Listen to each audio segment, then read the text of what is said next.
If you play tabletop war games, you already know the chassis. Hex grids, section-based command cards, and wooden blocks taking hits until a unit dissolves. Samurai Battle subverts this framework by punishing the very tactics that win games in Memoir 44 or Ancients. The physical components signal this immediately. Look at the unit blocks. Instead of standard squares for everything, leaders are represented by distinctly larger rectangular blocks. That physical variance points to a mechanical change. This iteration introduces a strict, closed-loop resource economy built around aggressive attrition. We are going to look at 4 specific deviations from the core system: leader fragility, taxed retreats, the honor economy, and dragon cards. These 4 pillars turn a localized skirmish into a theater-wide management problem, where a single retreat can destabilize every unit on the board. In most Commands and Colors titles, commanders are relatively safe. Eliminating a leader usually requires rolling 2 specific symbols, making them resilient anchors for your troops. That safety net is gone. When an attached unit takes a hit, the leader casualty check is resolved with a single die.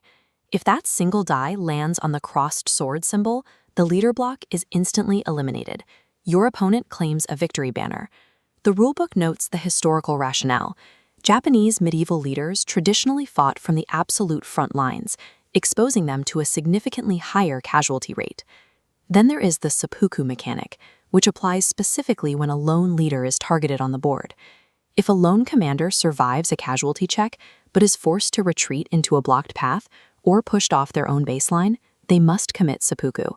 They are removed from the board, which denies the enemy a victory banner, but grants them a dragon card instead. This high casualty rate forces you to rethink where you place your commanders. Anchoring a weak flank with a general now creates a massive single point of failure liability.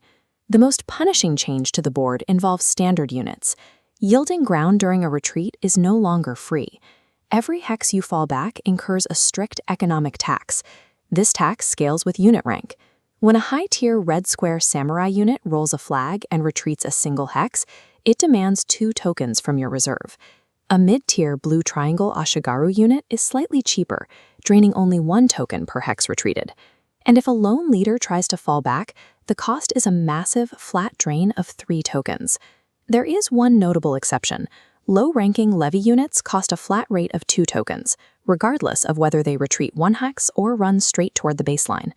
You pay this tax using honor and fortune tokens. This directly links the physical movement of your army to your centralized currency. Forcing a retreat becomes a tool for economic starvation. By draining their token bank, you degrade the army's stability with every hex they yield. To pay these taxes, you need to manage your honor and fortune token pool. Your primary income stream happens during combat. The game uses battle dice with 6 custom faces, and rolling the specific honor and fortune symbol generates a token for your reserve. You also have a passive income option. At the end of an active turn, you can opt to draw 2 tokens instead of pulling a new card. You need those tokens because they fuel dragon cards. These are powerful asymmetric tactical plays that bend the standard rules of engagement. Each dragon card has strict timing requirements, dictating exactly which phase of a turn it can be played, and an upfront cost that must be paid entirely from your honor pool. This creates a constant tension. Spending tokens to launch a devastating dragon card attack actively deletes the defensive budget you need to pay for retreats. Every offensive power play increases your vulnerability on defense.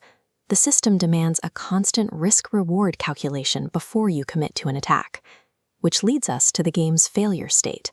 What happens when your units are forced to retreat and your token bank is empty? This triggers a penalty phase called the lack of honor cascade. The math here is unforgiving. You must roll a pool of 4 base dice, plus 1 additional penalty die for every single missing tilping you fail to pay. Every colored symbol rolled bypasses standard combat rules. Instead, each symbol strips 1 block directly from a matching unit anywhere on the board. The controlling player has to choose which of their matching units suffer these unblockable hits. It is a mechanical simulation of panic rippling through the ranks. A single miscalculation in your resource management can trigger a chain reaction.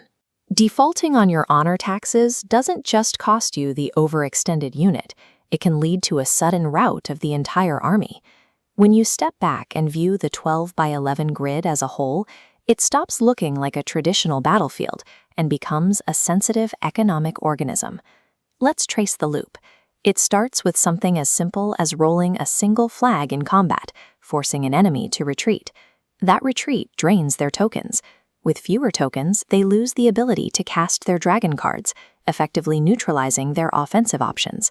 Push them far enough, and that empty token pool feeds directly into the lack of honor penalty, deleting units across the board without you ever having to attack them directly. Older Commands and Colors games rely on localized skirmish math. What happens in one hex largely stays in that hex. Samurai Battles replaces that with an interconnected web of consequences. Victory depends on a different set of priorities: hoarding honor, timing disruptions to bankrupt your opponent, and managing leaders as high-stakes vulnerabilities. Richard Borg's design proves that simulating the chaos of medieval Japanese warfare doesn't require dense rules. You just need a perfectly tuned token economy.